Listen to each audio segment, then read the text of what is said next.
महाराज, आप जब से यहाँ आए हैं तब से लगातार लोगों से बातें कर रहे हैं। आपको थकान तो नहीं लगती? कौन हो तुम? महाराज, मैं चमार हूँ। अरे वाह, तुम तो सबसे नेक काम कर रहे हो। भगवान तुम्हारा भला करेगा। महाराज, आपने 3 दिनों से कुछ खाया पिया नहीं, ये देखकर मुझे बहुत दुख होता है। तो क्या तुम मुझे खाना दोगे? महाराज, मेरा मन तो यही चाहता है, लेकिन मैं अपने घर की बनाई हुई रोटी आपको कैसे दूं? यदि आपकी आज्ञा हो तो मैं आटा दाल ले आता हूँ। आप नहीं नहीं नहीं, तुम अपने घर की बनाई हुई रोटी ही मुझे दो, मैं वही खाऊंगा। महाराज, मैं चमार हूँ, आप मेरे घर की बनाई हुई रोटी खाएंगे? नहीं नहीं महाराज, मैं खेतड़ी के राजा की प्रजा हूँ। राजा जी को अगर पता चल गया कि चमार होकर मैंने एक सन्यासी को रोटी बनाकर दी तो मुझे भारी दंड मिलेगा महाराज, और राजा जी भी मुझे सजा देंगे। डरो मत। अगर इस बात के लिए तुम्हें सजा मिली या दंड हुआ तो वो मैं भुगत लूंगा। नहीं नहीं महाराज, अगर यहाँ किसी ने आते जाते आपको मेरा खाना खाते हुए देख लिया तो आपकी बुराई होगी और आपके साथ कोई बात भी नहीं करेगा। ये तो अच्छा है, मुझे बोलने की आवश्यकता नहीं रहेगी और मैं थोड़ा आराम भी कर लूंगा। तुम तो मुझे खाना दो बस।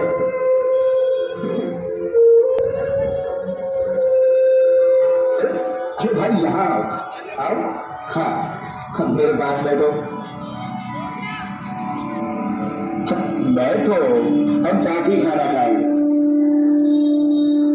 घबराओ मत, मेरे लिए तुम मेरे भगवान के भेजे हुए दूत हो। मेरे साथ बैठो, तुम भी मेरे साथ ही खाना खाओ। बैठो। हाँ, चलो चलो शुरू हो जाओ। महाराज, आप सचमुच आज तक किसी ने मेरे साथ इतनी अच्छी तरह से बात तक नहीं किया। महाराज, आप सचमुच महान हैं। बस बस भाई बस, जो दूसरों की भलाई सोचता है वो ही सबसे महान है, और इस तरह तुम मुझसे भी महान हो, ये याद रखना। महाराज, मैं तो आपके दर्शन करके धन्य हो गया। वाह वाह, क्या स्वाद है। ये रोटी कैसे बनाई, मैं तो बयान नहीं कर सकता। आज मैं ये रोटी खाकर तृप्त हो गया। सच पूछो तो कितने समय से मैंने इतना अच्छा खाना नहीं खाया। तुमने तो मेरी माता जी की याद दिला दी। मैं सच्चे दिल से भगवान से तुम्हारे लिए प्रार्थना करूंगा। अरे तेरी हिम्मत कैसे हुई स्वामी जी के पास जाने की? निकल यहाँ से। अरे रुको, ये क्या कर रहे हो? मत छुओ उसे। अरे स्वामी जी, ये क्या? आपने एक चमार के हाथों का छुआ खाना खाया? मैंने तो तमीज से बात करना सीखो। पहले ये इंसान है और उसके हाथों का छुआ ही नहीं, बनाया हुआ खाना खाया है, तो क्या हुआ? लेकिन स्वामी जी, ये आप जानबूझकर कैसे खा सकते हैं? क्यों नहीं?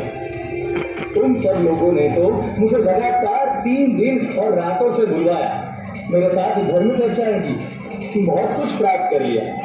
आपके सभी प्रश्नों का मैं समाधान करता रहा, लेकिन मैंने कुछ खाया कि नहीं, मैंने कुछ पिया कि नहीं, इसकी किसी ने खोज खबर की? मैं इंसान हूँ भाई, मुझे जीने के लिए दाल रोटी चाहिए, समझे? स्वामी जी, हमें बताया होता तो हम आपके भोजन का प्रबंध करते। क्यों? हाँ, क्यों बताऊं? क्यों बताऊं मैंने तो भिक्षा मांगना भी छोड़ दिया है, और मैंने तो इसे भी नहीं बताया था, लेकिन वो मेरी भूख और प्यास नहीं देख सका, और इसके दिल में दया आई, जो इसने मुझे अपने हिस्से का खाना दिया। आप लोग अपने आप को किस तरह ऊंचा कहकर बड़ाई करते हो? हाँ, आज उसने जो इंसानियत दिखाई है ना, उससे वो आपसे भी बड़ा हो गया है। सुन लीजिए।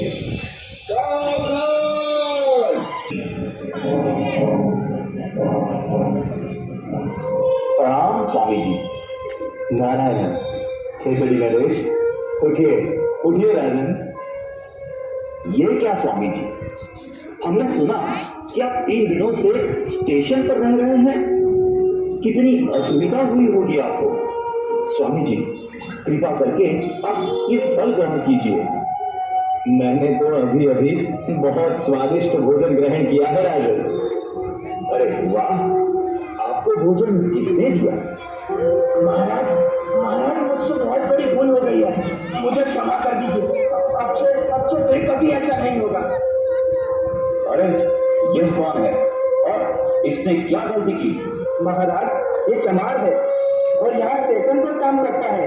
महाराज, इस चमार ने अपने हाथों का बना हुआ खाना स्वामी जी को खिलाया। शिव शिव शिव शिव शिव, इसे दंड मिलना चाहिए।